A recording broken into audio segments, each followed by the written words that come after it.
Terceira ênfase da nossa igreja é o poder. Nós entendemos que Deus quer que nós sejamos cada vez mais uma igreja que receba poder da parte dele, que seja cheia do poder do Espírito Santo e que seja instrumento e canal para que o poder de Deus se manifeste. Quando a gente olha para a Bíblia, nós vamos perceber que essa questão do poder tem pelo menos duas questões práticas. A primeira delas tem a ver com os dons do Espírito, porque os dons do Espírito, os dons que o Espírito Santo concede a todo aquele que crê em Jesus, são o quê? São capacitações sobrenaturais da parte de Deus, uma capacidade que não vem de nós mesmos, mas vem do Espírito Santo que habita em nós, para que a gente possa servir a Deus, para que a gente possa cumprir a vocação dele em nossas vidas, para que a gente possa cumprir a missão que Deus tem para nós individualmente como igreja. Então é fundamental que toda igreja tenha não só o ensino acerca dos dons do Espírito, mas também o espaço para que todos os membros possam exercer os seus dons conforme o Espírito livremente distribuiu, para que haja edificação do corpo inteiro. E é muito comum que em nossas igrejas, às vezes, há espaço para alguns dons, mas não há muito espaço para outros dons, né? E a verdade é que a Bíblia diz que todos os dons são igualmente importantes. Todos eles têm o seu papel, nenhum dom é mais importante que o outro, mas todos eles se complementam, e quando o corpo de Cristo, a cada membro, cada um das partes do corpo, cada membro executa a sua função conforme a capacidade sobrenatural que Deus deu, o dom do Espírito, então existe edificação da igreja.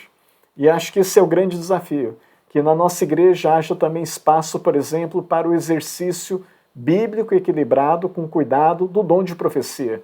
É um dom claro na palavra de Deus, fala do dom de profecia, fala do dom que é a palavra de conhecimento, a palavra de sabedoria, dons de revelação, que haja espaço para o exercício do dom de cura, que haja espaço para o exercício do dom de línguas e tantos outros dons que a Bíblia cita.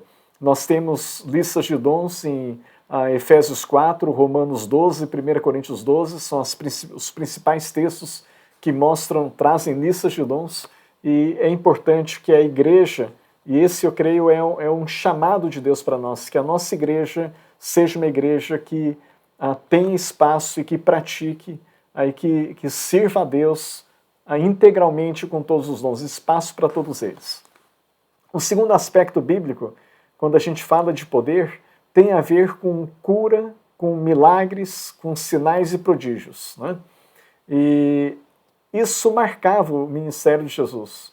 Eu gostaria de ler agora um texto que resume aquilo que Jesus fazia. Olha só esse texto de Mateus, capítulo 4, versículos 23 e 25.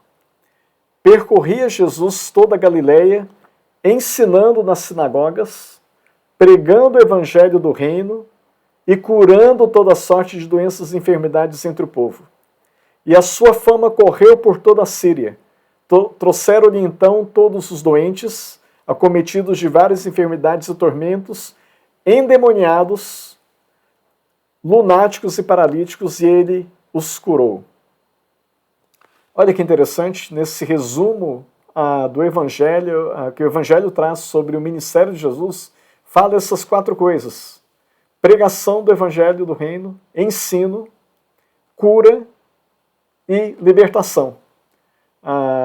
Falando aqui de endemoniados, né?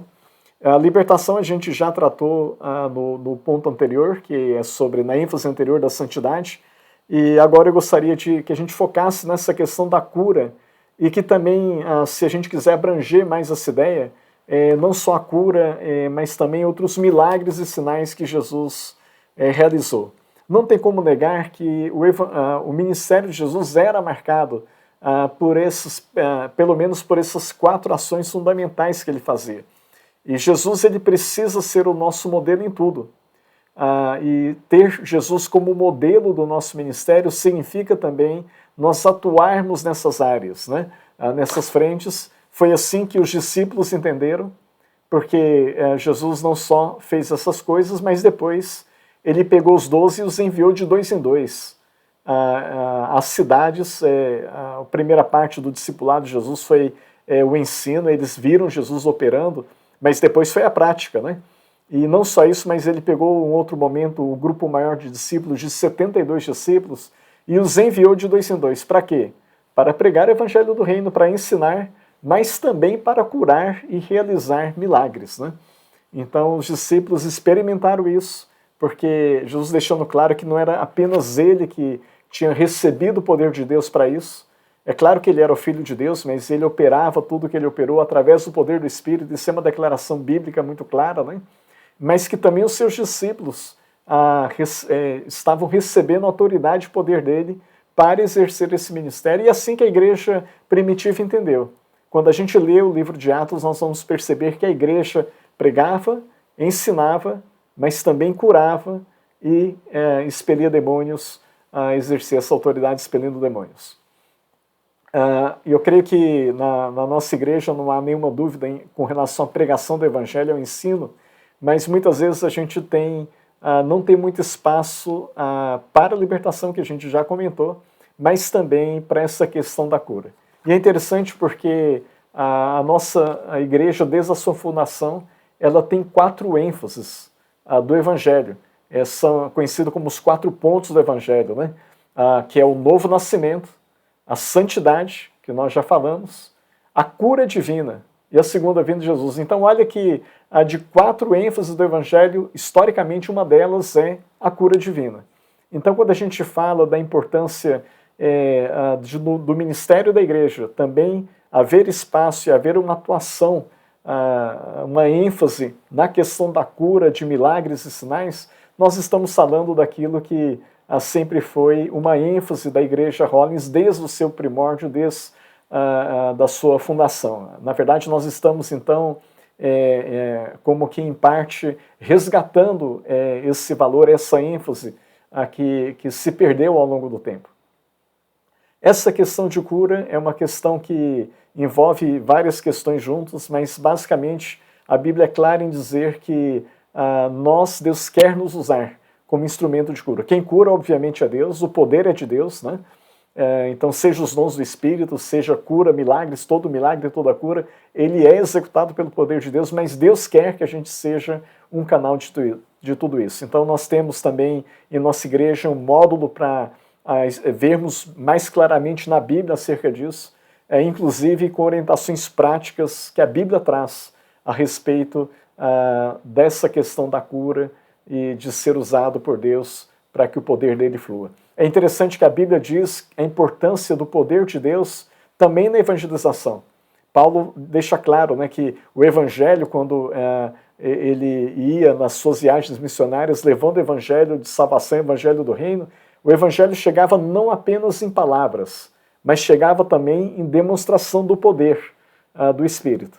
E, em certo sentido, a demonstração do poder testemunhava da autenticidade também do evangelho, testemunhava, era um peso a mais nas palavras que Paulo trazia da palavra de Deus. Então as duas coisas na Bíblia andam juntas, né? Essa questão da palavra, mas também dos sinais e prodígios. A gente não pode ficar só com uma parte e desprezar outra. Na verdade, eu queria também dizer isso, aquilo que eu entendo que Deus tem chamado a nossa igreja a enfatizar, nada mais é do que resgatar uma integralidade maior do evangelho do reino, uma integralidade maior da missão da igreja, uma visão mais integral, mais plena e completa da palavra de Deus acerca daquilo que Ele quer que a gente faça. Então essa é a terceira ênfase da nossa igreja, sermos uma igreja que vivencia, é cheia do poder de Deus, recebe poder de Deus e é canal para que o poder de Deus se manifeste, seja em dons, seja em curas, sinais, prodígios e maravilhas.